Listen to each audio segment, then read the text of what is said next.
Olá pessoal, boa tarde. Vamos começar a fazer mais um exercício aqui. Hoje eu vou trazer para vocês um exercício do capítulo 9. É o exercício 9.88 do livro em que opera a sexta edição, né? Página 388. Então o exercício diz o seguinte, ó.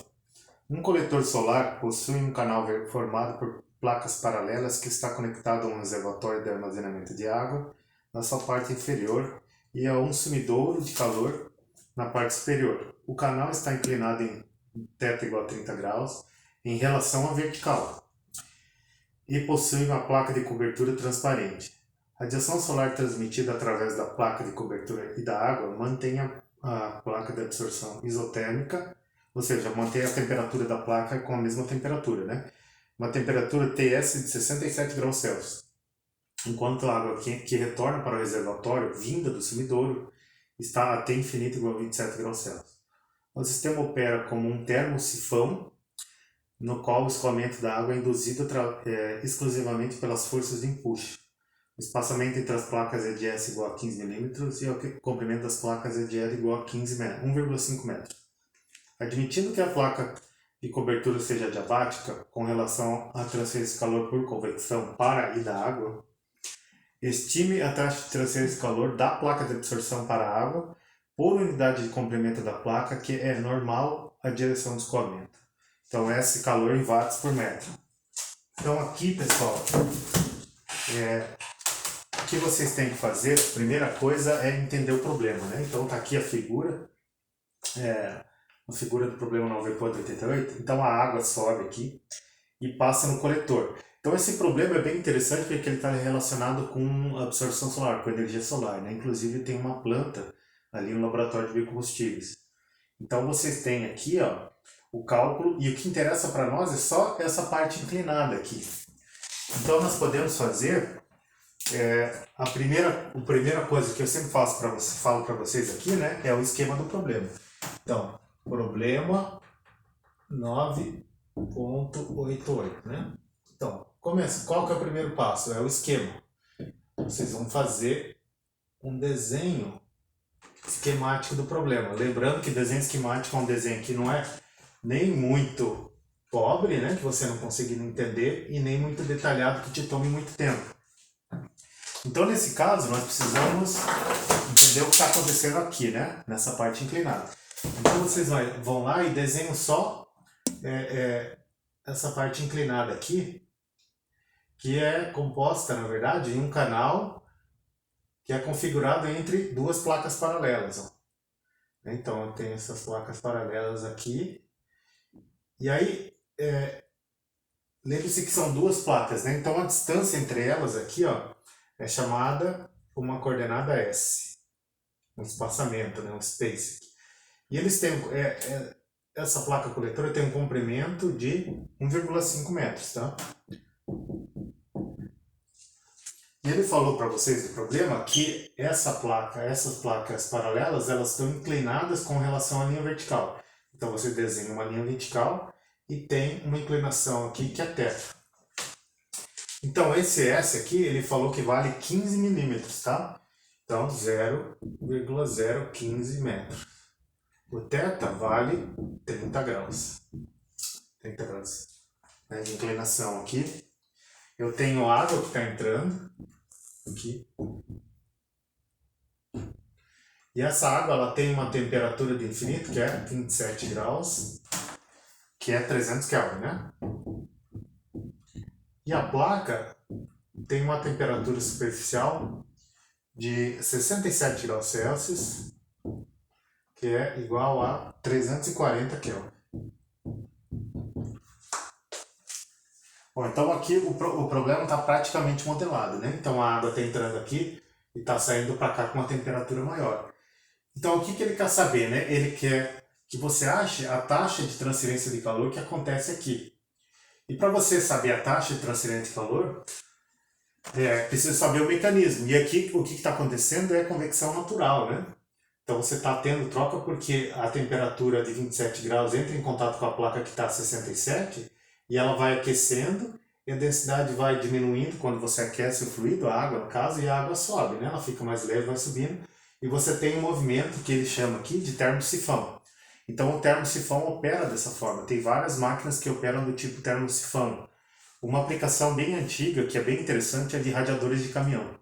Então os caminhões antigos, eles para resfriar o motor, para manter o motor à mesma temperatura, né, uma temperatura constante, você não tinha bomba d'água. Então o que se fazia? Né? Tinha um radiador maior e você tinha uma superfície de troca de calor maior e conseguia fazer a circulação do fluido só pela diferença de temperatura.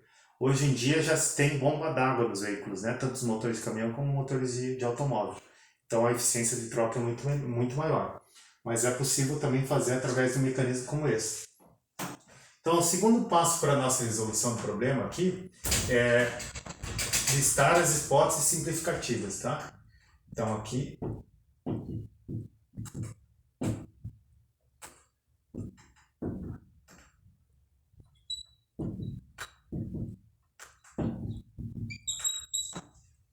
Então, como hipóteses simplificativas, né? A primeira coisa que a gente vai colocar aqui, ó, que o escoamento no interior do coletor é induzido pelo impulso da convecção natural. Então, nós temos aqui, ó, escoamento entre as placas devido à convecção natural. Ou é induzido pela convecção natural.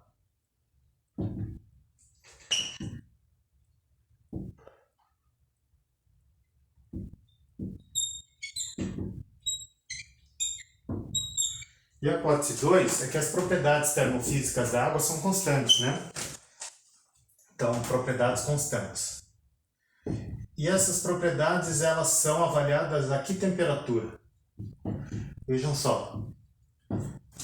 Nós temos hipótese 1 e hipótese 2, né? Então, temperatura aqui na entrada 300 Kelvin e na placa 340. Então, uma hipótese razoável aqui, essa temperatura média da água seja a média entre a temperatura da superfície e a temperatura de entrada, né? O que dá 320 Kelvin. Então vocês vão lá na parte 3, né? Que agora é propriedades. Então vejam só aqui, para fechar essa parte das hipóteses, nesse problema nós tivemos duas hipóteses, né? No último problema que eu fiz para vocês, que foi de radiação, tinham 5 hipóteses. Então, dependendo do problema, você precisa de menos hipóteses simplificativas para resolvê-lo, né? E aí, no caso, as propriedades, ó, você vai pegar da tabela A6. E como nós dissemos, como eu disse para vocês aqui, temperatura média da água igual a 320 Kelvin. Tá? E aí vocês pegarem as propriedades, vocês vão ver que 989 kg metro cúbico, CP 4180 joule por quilograma Kelvin, a viscosidade dinâmica da água 577 vezes 10 a menos 6 kg segundo metro. Então vejam só essas unidades aqui, né? Segundo por metro. Condutividade térmica igual a 0,64 watts por metro Kelvin. E o beta, né, que é o fator de compressibilidade aqui, expansibilidade da água, 436,7 vezes 10 a menos 6 Kelvin a menos 1, né? Ou 1 sobre Kelvin. Então, com essas propriedades, eu queria listar para você ter uma noção de quanto elas valem, né? Com as propriedades em mãos, nós vamos para o número 4, que é a análise aqui, né? A solução. Então, a solução desse problema, ele pediu para nós calcularmos o calor em watt por metro, né? Então, aqui, esse calor por convecção natural, ele é um coeficiente de convecção médio vezes a área, vezes a temperatura da superfície menos a temperatura infinita. Temperatura infinita é a temperatura que a água está entrando. Por quê? Porque a temperatura, esse calor aqui, é o calor que está vindo da superfície, da temperatura maior da superfície, está trocando calor com a água que está com uma temperatura menor.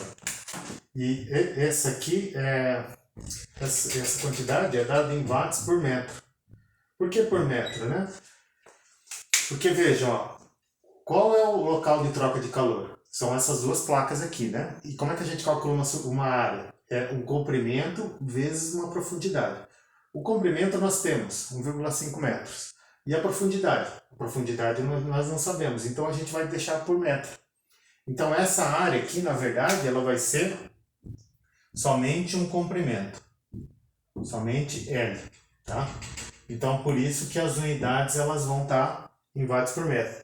E aí quando eu souber a profundidade, eu só multiplico pela profundidade e eu vou ter o calor, a taxa de calor em watts, né? E agora, para calcular o H médio, né? A gente sabe que convecção, o coeficiente de convecção, ele é função de um número de Nusselt médio, né? Para esse caso aqui, ó, o que nós temos? Uma placa inclinada com convecção natural. Então vocês vão para a equação 9.47, que é a seção... Desculpa aqui, vamos ver. A seção 9.7, convecção natural no interior de canais formados entre placas. E aí você vem na seção 9.7.2, canais inclinados, que é o nosso caso aqui. Então aqui tem uma correlação para o Nusselt, para o número de Rayleigh maior do que 200. Então vejam só, a equação 9.47, ela diz que o número de Nusselt para o S, em função do S, o número Nusselt médio S. O que é S? É a função dessa distância entre as placas, né? Esse número de Nusselt ele vale 0,645 vezes o Rayleigh SL dividido para 1/4. Elevado a 1/4, desculpa. Para número de Rayleigh maior do que... Só deixa eu ver aqui um pouquinho rapidinho, pessoal. O Rayleigh dessa distância S em função do SL, e o S é essa distância e o L é isso aqui, ele tem que ser maior que 200. Tá, então o que nós precisamos fazer? Calcular isso aqui e verificar se é 200 para poder usar essa equação. Se for menor que 200, nós vamos ter que procurar outra equação, tá? Então o Rayleigh, em função do espaçamento S dividido pelo L, é igual... Como é que é o número de Rayleigh, né? Vocês lembram de cabeça aí? Gravidade vezes o beta, temperatura da superfície, né? Menos temperatura infinito, dividido pelo Ni, que é difusividade de quantidade de movimento, vezes o alfa, que é difusividade térmica, tá? Vezes o comprimento característico elevado ao cubo. Que comprimento é esse? É essa distância aqui, S, tá? Então é S ao cubo. E esse SL aqui, a gente só multiplica. S dividido por L. Então, na verdade, aqui a gente coloca o L e esse S aqui fica elevado na quarta, tá? Então, é o número de Rayleigh multiplicado pelo SL. E aí, quanto vale o Ni? Né? O Ni é a viscosidade dinâmica dividido pelo ρ.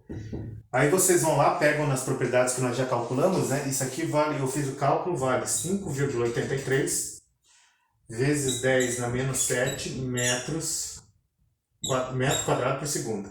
E o alfa é condutividade térmica sobre ρ, calor específico. Então, substituindo também, deu 1,55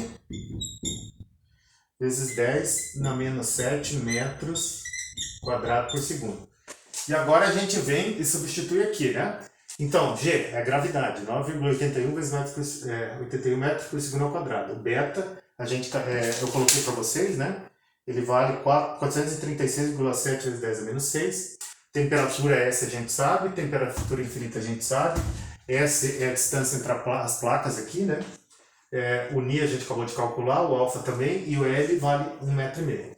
Então, esse Rayleigh S de SL, eu calculei aqui, deu, vamos ver, 6,39 vezes 10 da quarta, que é maior que 200. Então, ok, ó, nós podemos usar a equação 9.47. Então, guardem esse número aqui, que nós vamos pegar esse número e substituir aqui, né? Então, como eu posso usar a equação, eu já vou substituir direto aqui. Então, o Nusselt dL é... Nusselt médio de S, desculpa, é 0,645. Rayleigh S de SL vale 6,39 vezes 10 a quarta. Elevado a 1 quarto. Então, esse Nusselt me deu 10,3.